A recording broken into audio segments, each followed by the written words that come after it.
आज आप इस वीडियो को देख करके इतना तो समझ जाओगे कि प्रेम में रुकावटें आ सकती हैं।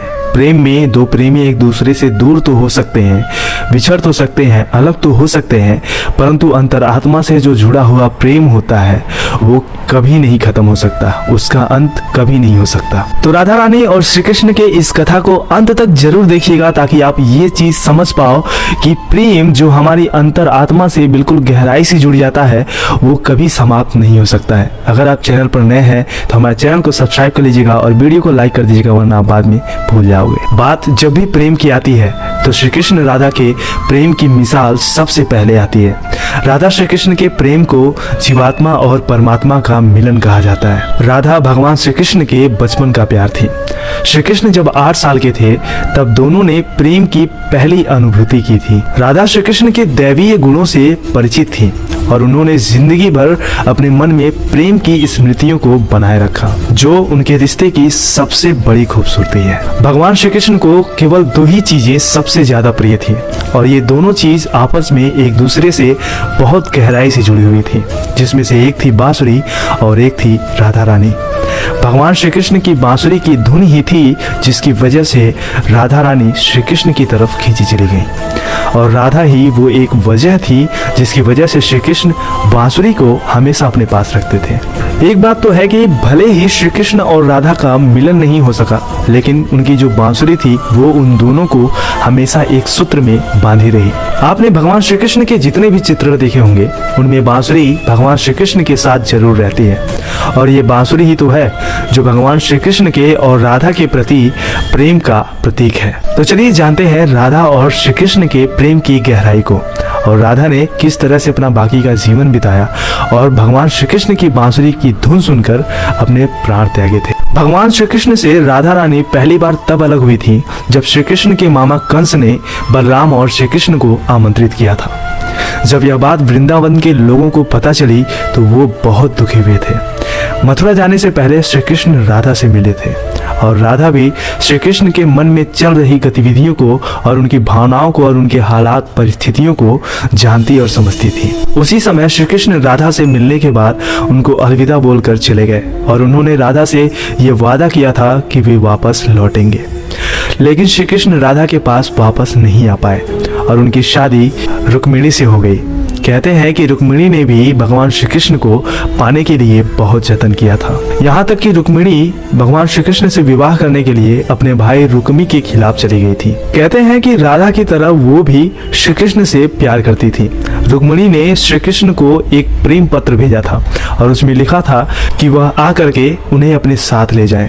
इसके बाद श्री कृष्ण रुक्मिणी के पास गए और उनसे विवाह कर लिया। श्री कृष्ण के वृंदावन छोड़ने के बाद से ही राधा का जिक्र पुराणों की कथाओं में कम देखने को मिलता है। राधा और श्री कृष्ण जब आखिरी बार मिले थे तब राधा ने श्री कृष्ण से कहा था कि वह भले ही उनसे दूर हो रहे हैं लेकिन मन से श्री कृष्ण हमेशा उनके साथ रहेंगे और भगवान श्री कृष्ण ने भी यह बात राधा से कहा और इसके बाद श्री कृष्ण मथुरा चले गए जहाँ पर उन्होंने कंस सहित बाकी राक्षसों का वध करने का कार्य किया। इसके बाद प्रजा की रक्षा के लिए श्री कृष्ण द्वारिका चले गए और वहाँ पर लोगों के दिलों में द्वारिकाधीश के नाम से बस गए। जिक्र मिलता है कि जब श्री कृष्ण वृंदावन छोड़कर चले गए तब राधा की जिंदगी ने एक अलग ही मोड़ ले लिया।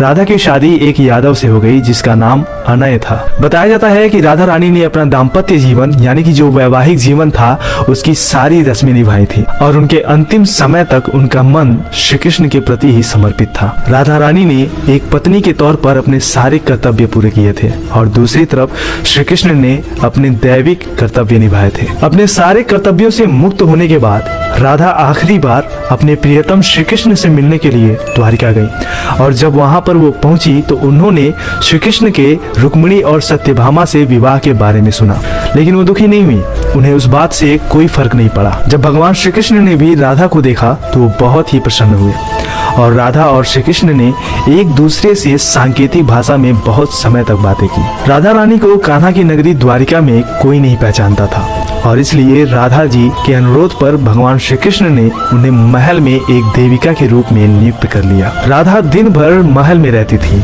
और महल से जुड़े हुए कार्यों को देखती थी।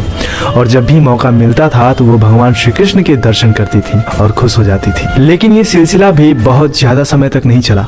कहते हैं कि एक समय पर आकर राधा जी ने महल छोड़ करके दूर जाने का निश्चय किया और उन्होंने सोचा कि वह दूर जा करके श्री कृष्ण के साथ गहरा और आत्मीय संबंध को स्थापित करेंगी। राधा जी ने महल छोड़ दिया। अब उन्हें ये नहीं पता था कि वो जा कहाँ रही हैं, उन्हें कोई होश नहीं था, लेकिन भगवान श्री कृष्ण जानते थे कि वो कहाँ जा रही हैं। कुछ समय बीता और जब राधा रानी जी बहुत दूर निकल गई और अकेली हो गई और उन्हें भगवान श्री कृष्ण की आवश्यकता पड़ गई, तब उस आखिरी समय में भगवान श्री कृष्ण उनके सामने आए। कहते हैं कि दोनों ने वहाँ एक दूसरे के साथ समय बिताया और श्री कृष्ण ने राधा से कुछ मांगने के लिए कहा, लेकिन राधा जी ने मना कर दिया। तब श्री कृष्ण ने उनसे दोबारा अनुरोध किया। तब राधा रानी ने कहा कि वह आखिरी बार उन्हें बंसी बजाते हुए देखना चाहती हैं और उस बांसुरी की मधुर स्वर को सुनना चाहती हैं। तब श्री कृष्ण ने बांसुरी ली और उसको बेहद सुरीली धुन में बजाने लगे। ऐसा बताया जाता है कि श्री कृष्ण ने दिन रात बांसुरी बजाई थी, तब तक जब तक राधा रानी पूरी तरह से भगवान श्री कृष्ण में विलीन नहीं हो गई। बांसुरी की धुन सुनते सुनते राधा रानी ने अपने शरीर का त्याग कर दिया। अब भगवान श्री कृष्ण भले ही जानते थे कि उनका प्रेम अमर है, लेकिन इसके बावजूद भी वे राधा के मृत्यु को बर्दाश्त नहीं कर पाए और उन्होंने अपने प्रेम के अंत के रूप में अपनी बांसुरी तोड़कर फेंक दी। और ऐसा कहा जाता है कि उसके बाद से श्री कृष्ण ने जीवन भर बांसुरी या फिर कोई भी वाद्य यंत्र नहीं बजाया। कहा जाता है कि जब नारायण ने द्वापर युग में श्री कृष्ण के रूप में जन्म लिया, तब माता लक्ष्मी ने भी राधा के रूप में जन्म लिया था, ताकि वो मृत्यु लोक में भी उनके साथ रह सके। तो इस प्रकार से प्रेम में जब दो शरीर एक दूसरे से अलग तो हो जाते हैं, परंतु जो आत्मा होती है वो एक दूसरे से बंधे होते हैं, एक दूसरे के प्रेम के संबंध में होते हैं। तो अब आप कमेंट करके बताइए कि राधा रानी जी ने जहाँ पर अपना प्राण त्यागा था वो स्थान कहाँ पर है और वो किस नाम से जाना जाता है। कमेंट करके बताइएगा और वीडियो को लाइक कीजिएगा और शेयर कर दीजिएगा। चैनल को सब्सक्राइब कर लीजिएगा ऐसी सनातनी अपडेट के लिए। हम शॉर्ट वीडियोस में ज्यादा बातें करते हैं, तो हमारे चैनल को सब्सक्राइब जरूर कीजिएगा। मिलते हैं अगले वीडियो में, तब तक के लिए हर हर महादेव, ओम नमः शिवाय, जय श्री कृष्णा, राधे राधे।